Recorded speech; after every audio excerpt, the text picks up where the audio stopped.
Recording in progress. Hello and welcome to Tapping Tips. My name is Katie Walker. I'm an emotional freedom techniques, EFT, also known as tapping trainer, mentor, and practitioner. And I love to be able to share with you how easily EFT can be used in our day-to-day lives once you know what you're doing. And I do caveat that with if there's a persistent issue, whether that be an emotional feeling that you feel or a thought that just keeps coming back, something that is there that's a problem, I'm going to suggest that you reach out and work with a certified, accredited EFT practitioner who is trauma-informed, trauma-focused, and can work with that thing that is just persistent. And sometimes having some help is a really important thing. But I do like to be able to share with you and show you how I use tapping most days. I don't think a day goes by without me using tapping for something. And that's just making really in tune and connected to what's going on internally, whether I feel something that then starts my thinking, or if I have a thought that then starts body sensations, I then just get curious and start to work with it. But I wanted to share with you something that happened to me last week. I was with my daughter and we were walking our dog, and she was on the scooter, and she asked if I wanted to have a go on the scooter. I'm like, why couldn't I have a go on your little scooter? And in my mind, I was on that scooter and the execution was there, it was perfected. There was a speed hump, and I thought, yeah, I can do that. Didn't happen. Stacked it, good and proper, fell over the handlebars and fell into a heap. But instead of doing my normal, I get up and just dust myself off, have a little look-see to see that no one saw it except obviously my daughter. I didn't do that this time because through some additional studies that I've been doing, being able to work with those sort of things when we do hurt ourselves or something does happen, being able to honor what the body needs to go through and process that in the moment. So I sat there, noticed that my ankle was throbbing, felt my hip was a bit sore and tender, and I just sat there and I made some noises. I was feeling a bit shaky, and I just allowed for that feeling to work through me. I didn't tap in that moment because I was just kind of honoring what was going on for me in that moment. Unfortunately, my daughter didn't kind of go, get up, come on, let's keep going.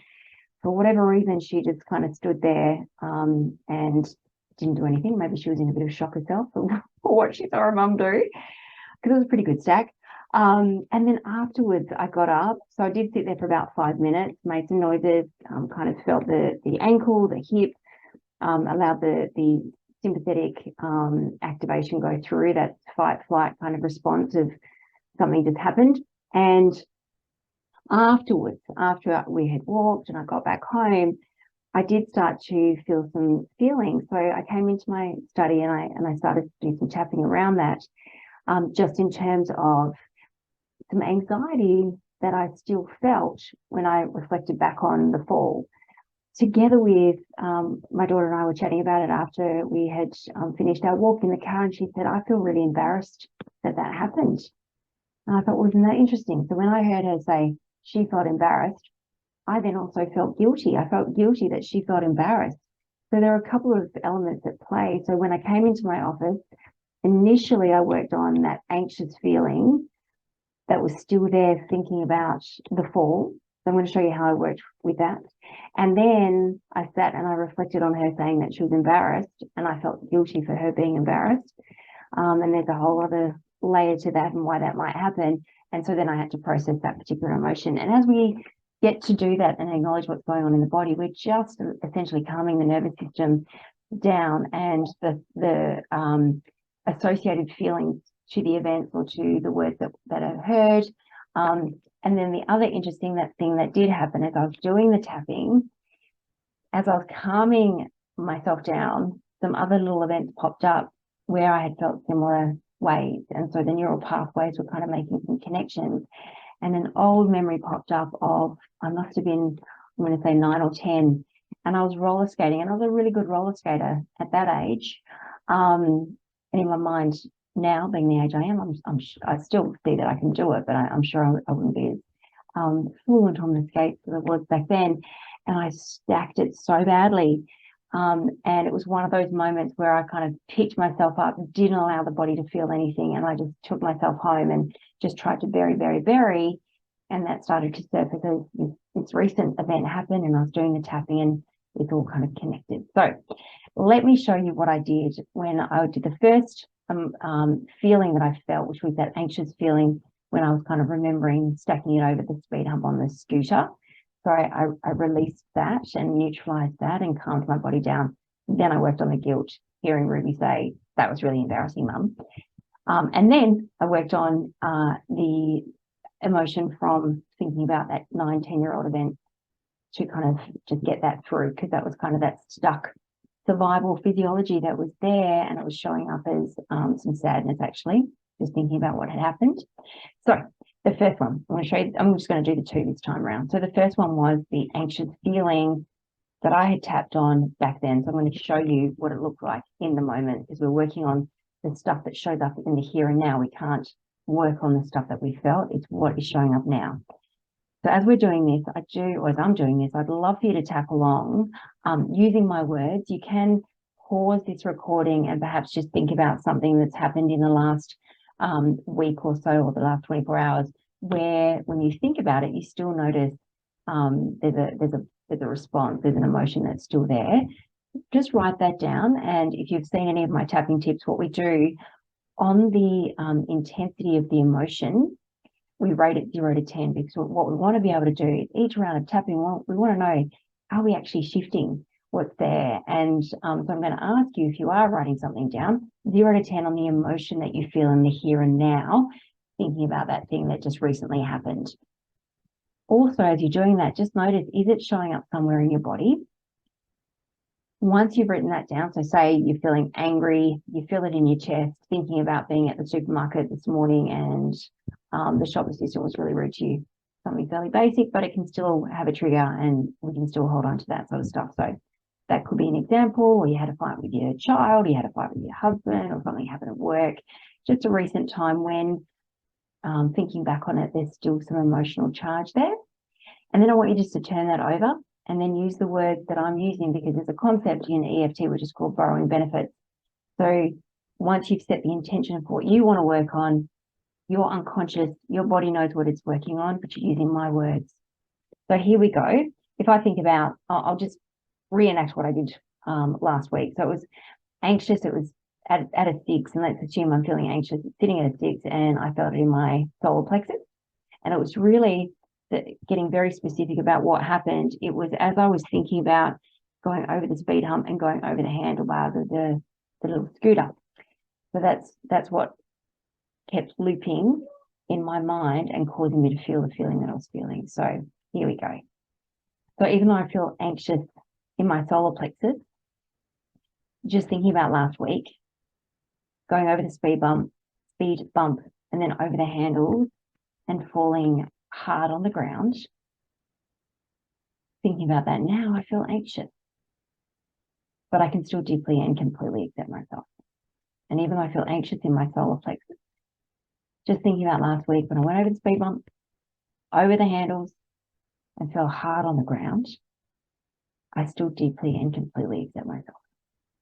And even though I feel anxious in my solar plexus, just thinking about last week, going over that speed bump, flying over the handles and landing hard on the ground, just thinking about that making me feel anxious. But I can still deeply and completely accept myself. So we say it 3 times. Then we, as our reminder phrase on each of the points that I'm going to show you, is the emotion. We go to the top of the head, and I just say feeling anxious. Then I come to the start of the eyebrow, feeling anxious. Then I go to the side of the eye, the bony part on the side of the eye, feeling anxious. And then under the eye, feeling anxious. Where the bone is underneath the eye. Under the nose, feeling anxious. Under the chin, feeling anxious. Collarbone, feeling anxious. Under the arm, feeling anxious. And then we just come back to the side of the hand, and I just check in. And although I did tap on it last week, I'm just using this as an example.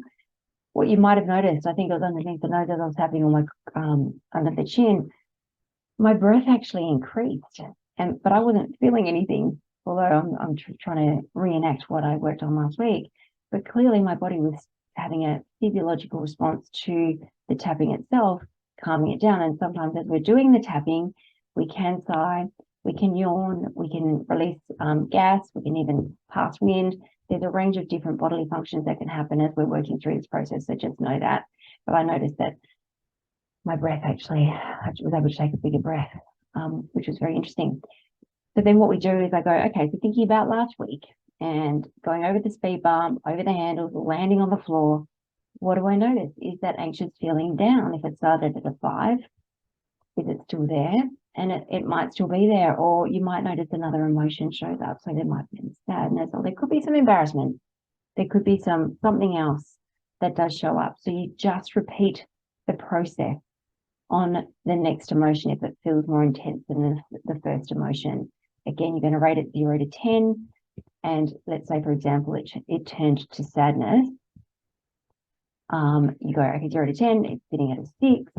And it's just thinking perhaps of sitting on the ground, feeling the pain. And you would say, even though I feel this sadness, and I feel it in my chest, thinking about last week, after I fell over the handlebars and I was just sitting on the floor, that makes me feel sad thinking about that now.